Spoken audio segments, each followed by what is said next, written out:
जैसी सोच वो वैसी ही कहानी रखता है।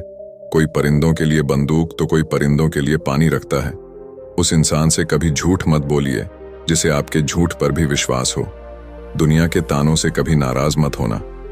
अनजान लोग तो हीरे को भी कांच का समझ लेते हैं। सच्चा रिश्ता एक अच्छी पुस्तक जैसा होता है, कितनी भी पुरानी हो जाए फिर भी शब्द नहीं बदलते।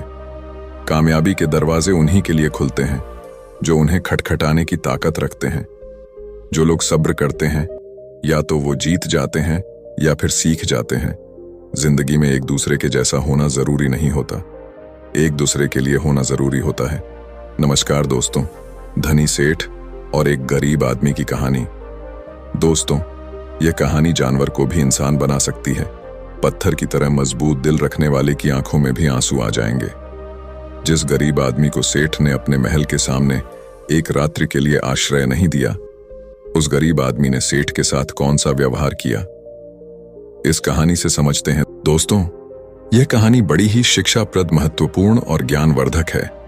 मेरा आपसे निवेदन है कि कहानी के अंत तक हमारे साथ में बने रहना। नमस्कार दोस्तों, बोधि थिंक्स पाय यूट्यूब चैनल में आपका दिल से स्वागत है। किसी नगर में एक बहुत धनी व्यापारी रहता था। उसके पास इतना धन था कि अपने रहने के लिए उस व्यापारी ने कई महल नुमा घर बना रखे थे।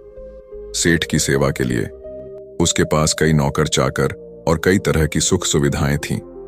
यदि सेठ को एक महल से दूसरे महल तक जाना होता तो वह घोड़े पर चढ़ करके जाता था।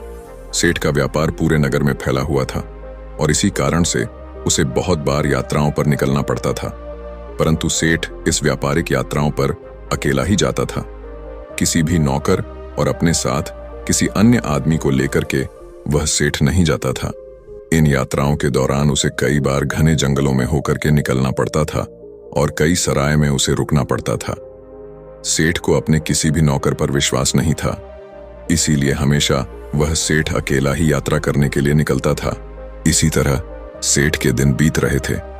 एक बार की बात है, रात के समय वह सेठ अपने महल से सामने एक दिन टहल रहा था कि उसके सामने से एक बूढ़ा व्यक्ति आता हुआ दिखाई दिया। उस बूढ़े व्यक्ति के कपड़े बहुत ही फटे पुराने थे। सिर पर वह गठरी को लादे हुए थे।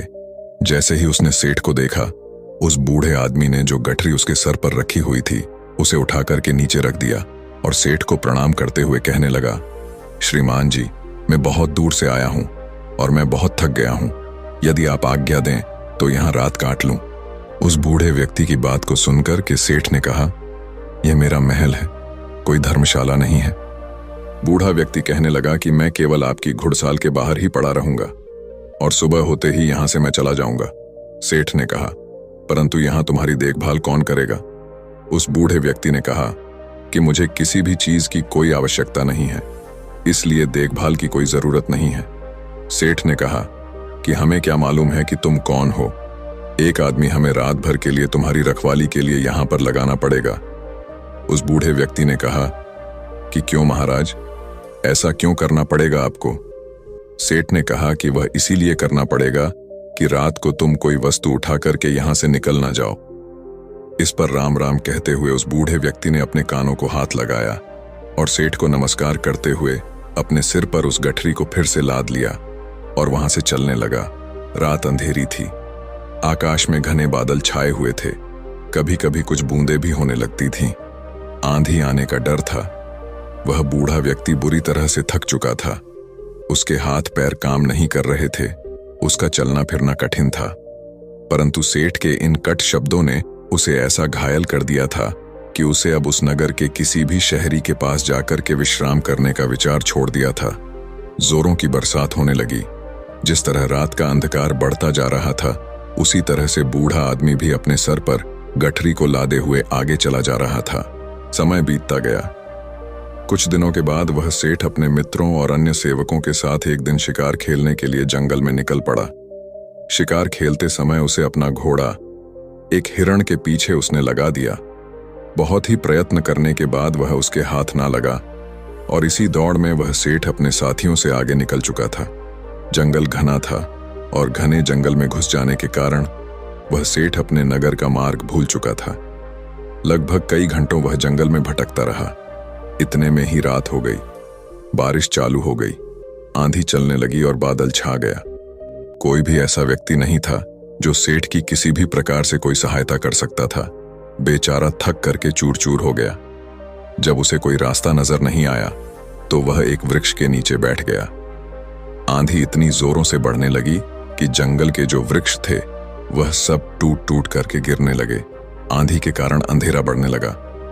हाथ को हाथ नहीं दिखाई दे रहा था। प्रकृति के इस प्रकोप से घबरा करके सेठ का जो घोड़ा था वह अपने बचाव के लिए इधर उधर भागने लगा।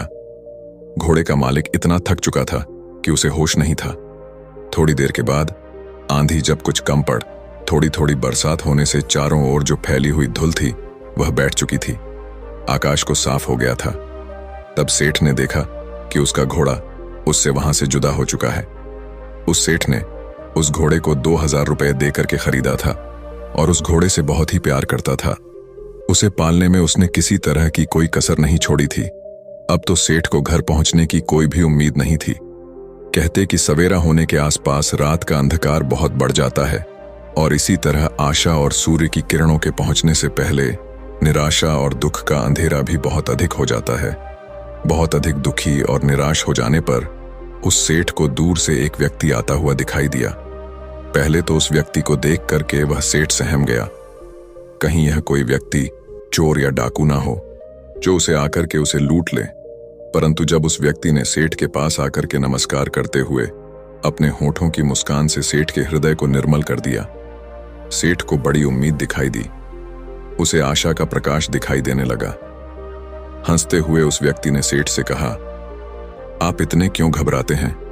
साथियों के बिछड़ने से, राह भटकने से और किसी की सहायता ना मिलने से कहते हुए सेठ ने अपनी सारी जो कहानी थी उस व्यक्ति को सुना दी।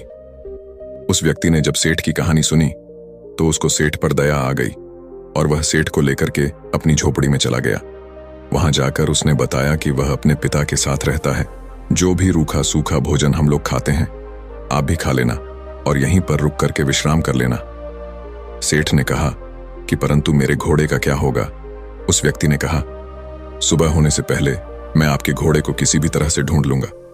सेठ ने कहा कि वह कैसे ढूंढोगे? तुम बड़ा घना जंगल है, इतनी अंधेरी रात है, तुम कैसे ढूंढ सकोगे?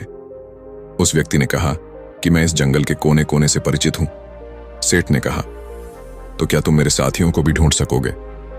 उस व्यक्ति ने कहा, यदि वे इस जंगल में हुए तो मैं अवश्य ही उन्हें ढूंढ निकालूं। इस उत्तर को सुनकर के उस अमीर सेठ को बड़ा ही संतोष हुआ। उसके मन में बड़ी उम्मीद जगी और इस तरह से वह सेठ पूरी तरह से निश्चिंत हो चुका था। वह अब भी सोया नहीं था कि उस व्यक्ति ने सेठ के सामने एक दूध का कटोरा ला करके रख दिया। सेठ ने कहा कि यह क्या है महाशय? उस व्यक्ति ने कहा कि सेठ जी, यह हमारी बकरी का दूध है। सेठ ने कहा कि तुम्हारे पास कितनी बकरियां हैं? उस व्यक्ति ने कहा कि मेरे पास तो सिर्फ एक बकरी है। सेठ ने कहा, क्या एक बकरी इतना दूध दे सकती है या एक शेर से अधिक नहीं होगा? तुम भी पियो।